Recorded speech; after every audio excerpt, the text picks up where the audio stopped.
what happens is in 1808, there's a huge fire and everything burns down in Port of Spain. Including Governor's House. Including Governor's House. And that's where we pick up the story of Belmont.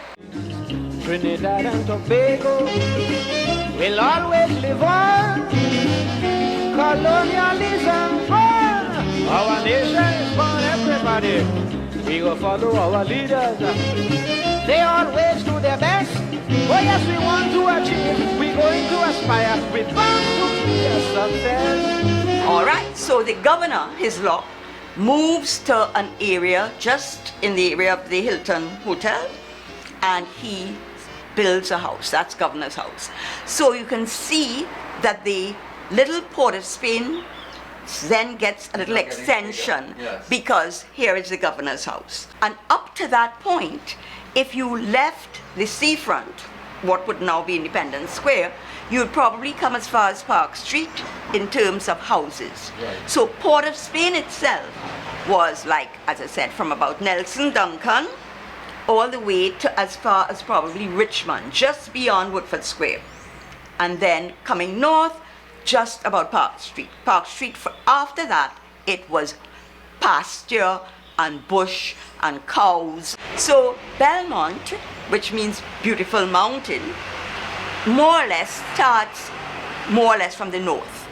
And from between 1808, when the governor goes there, and 1830, 38, when there's a freedom, you have a lot of little plantations. Some people growing cocoa, some people growing tobacco, etc.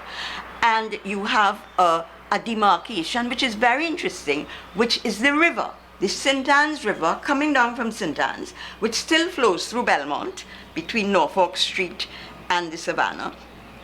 There you have lands owned by Warner, and lands owned by a retired West India Regiment man, Zamti. So you know Zamti Lane, you have Warner lands. The Warner lands go almost from Earthick Road all the way up.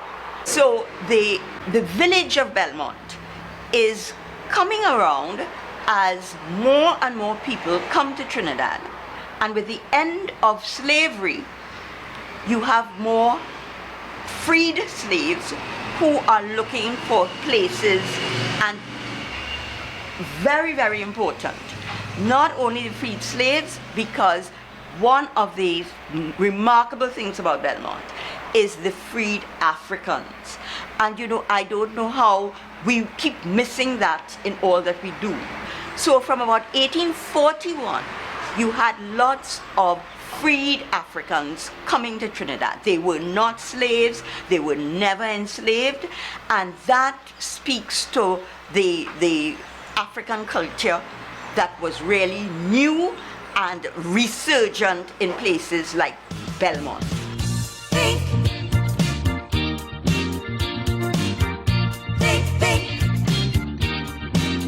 I was approached to assist with this project by members of the church who are actually part of my industry. And being a Belmont girl myself, I felt an obligation to contribute my skills to, you know, developing my hometown. I was christened in this church. My parents were married in this church, so I do have a link to it. And I think as professionals, wherever we are, we owe it to our communities. The communities that molded us to give back and provide a more engaging space for the future generations.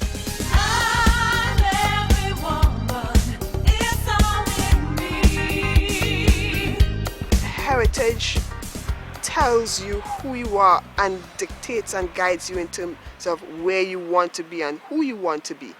You know, understanding that all of this around is what we've done, what we are capable of as a people, and when we put our minds to it and work as a team, you know, that guides you and puts people in a perspective in terms of working with each other, as opposed to this kind of individualistic idea that people have of late, you know, where it's me, I'm going to do it, and I don't need anybody else. That's a very wrong way of thinking.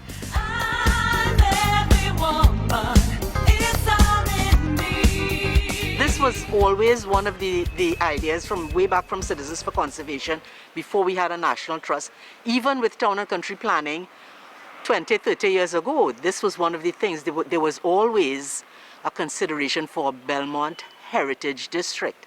And in fact, studies have been done, Belmont Circular Road all the way down to Calvary Hill, going down Piccadilly as one district.